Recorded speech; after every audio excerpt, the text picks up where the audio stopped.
نحمده ونصلی علی رسولہ الکریم۔ حق مہر کے حوالے سے کچھ گزارشات عرض کرنی ہیں۔ یاد رکھیے گا کہ حق مہر جو ہے یہ عورت کا حق ہے۔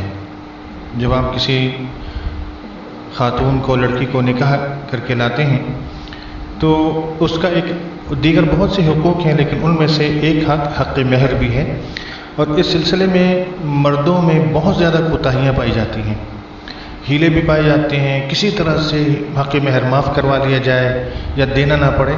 لیکن یاد رکھیے گا کہ یہ عورت کا حق ہے اور یہ مرد کو دینا ہی دینا ہوتا ہے۔ اس سلسلے میں کچھ گزارشات کرنی تھی کہ ایک روایت میں آتا ہے کہ رسول اللہ صلی اللہ علیہ وسلم نے ارشاد فرمایا کہ کسی مومن کے لیے مناسب نہیں کہ اپنے آپ کو ذلیل کرے۔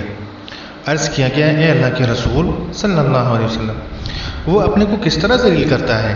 ارشاد فرمایا کہ ایسی مصیبت کو اٹھاتا ہے جس کو اٹھانے کی طاقت نہیں رکھتا۔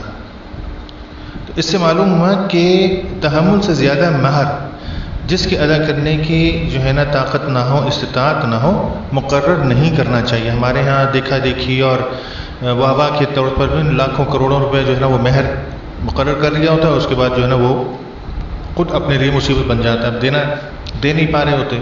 اب اس چکر میں کوئی نہ کوئی ہیلا، کوئی بہانہ، کوئی کچھ نہ کچھ کرنا ہوتا ہے، کسی طرح سے یہ مہر معاف ہو جائے۔ بھائی جتنا مہر متعین ہو گیا بس اتنا اب دینا ہی دینا ہے۔ ایک اور حدیث میں ہے کہ اچھا مہر وہ ہے جو آسان اور قلیل ہو۔ اچھا مہر وہ ہے جو آسان اور قلیل ہو، کم ہو۔ اور اسی طرح سے ایک اور جگہ ارشاد فرمایا کہ آسانی اختیار کرو اپنے مہر میں۔ تو دیکھیں اس سے پتہ چلتا ہے کہ مہر کا یعنی مہر جو ہے نا کم ہونا، یعنی مہر کا کم ہونا ہی مطلوب ہے۔ یعنی شریعت سے یہ بات ثابت ہو رہی ہے کہ مہر کم ہونا چاہیے، زیادہ ہونا کوئی مطلوب نہیں ہے، اور زیادہ ہونا کوئی بہت زیادہ ثواب کا کام نہیں ہے۔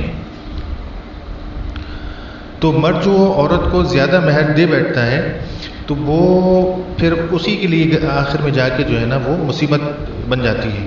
یہ جو مہر ہوتا ہے نا اسی کے لیے مصیبت بن جاتا ہے، پھر وہ ادھر بھاگتا ہے ادھر بھاگتا ہے، ادھر ہلا ادھر ہلا۔ اب تو جتنا مہر متعین ہو گیا نکاح کے وقت اور اس پر معاملہ طے ہو گیا، اب آپ کو دینا ہی دینا ہے۔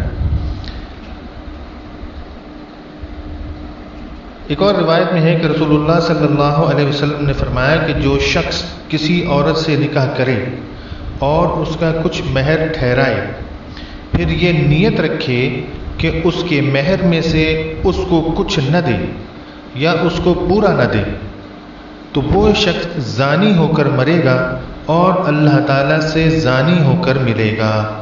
کتنی بڑی وعید ہے کہ یعنی سوچنا چاہیے مردوں کو کہ عورتوں کے معاملے میں جب وہ مہر متعین کر کے حیل و حجت کرتے ہیں، ہیلا نکالتے ہیں اور ادھر ادھر کی جو ہے نا ڈرامے بازیاں کرتے ہیں اور کسی طرح سے مہر سے جان چھڑانے کی کوشش کرتے ہیں اور زور زبردستی کر کے اس سے معاف بھی کروا لیتے ہیں، لیکن یہ معاف ہوتا نہیں ہے۔ یاد رکھیے گا زور زبردستی پریشرائز کر کے تو آپ کو دینا ہی دینا ہے، اور اگر نہیں دیا تو پھر یہ وعید سن لیجئے۔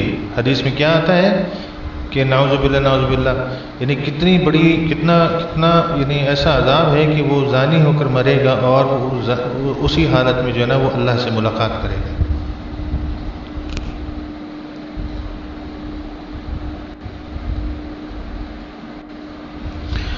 تو دیکھیں کتنی خطرناک وعید ہے یہ، کتنی خطرناک وعید ہے کہ یعنی دکھلاوے میں جو ہے زیادہ مہر مقرر کر لیتے ہیں اور بے دھڑک کہہ دیتے ہیں کہ بھئی کون مہر دیتا ہے اور کون مہر مانگتا ہے۔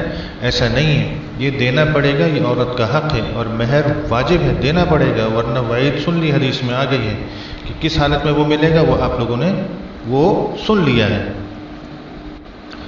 اور اسی طرح سے یہ بھی سمجھ لیجئے کہ عورت جو ہے اگر اپنے شوہر سے حق مہر کا مطالبہ کرے، شوہر نے ابھی تک نہیں دیا، حالانکہ شوہر کو دے دینا چاہیے تھا، لیکن اگر عورت جو ہے بیوی جو ہے اپنے شوہر سے حق مہر کا مطالبہ کرے تو اس میں کسی قسم کا ایک رائی کے برابر بھی کوئی حرج ہے ہی نہیں، کیونکہ یہ عورت کا حق ہے، حق واجب ہے، اور حق واجب کا مانگنا یا اس کا وصول کرنا شرعاً اس میں کسی قسم کی کوئی عیب نہیں ہے۔ انشاءاللہ اس میں مزید تھوڑی سی میں گفتگو کروں گا مزید آگے اگلے کلپ میں. تو اس میں جو ہے نا یعنی شوہر کے بارے سے بھی ایک اس کو مہر کے معاملے میں کیا احتیاط کرنی چاہیے، اور اسی طرح سے جو ہے نا کچھ اور مزید باتیں ہیں انشاءاللہ اگلے کلپ میں عرض کروں گا. اس وقت تک کے لیے مجھے اجازت دیجیے. اپنی دعاؤں میں یاد رکھیے گا. السلام علیکم ورحمۃ اللہ وبرکاتہ.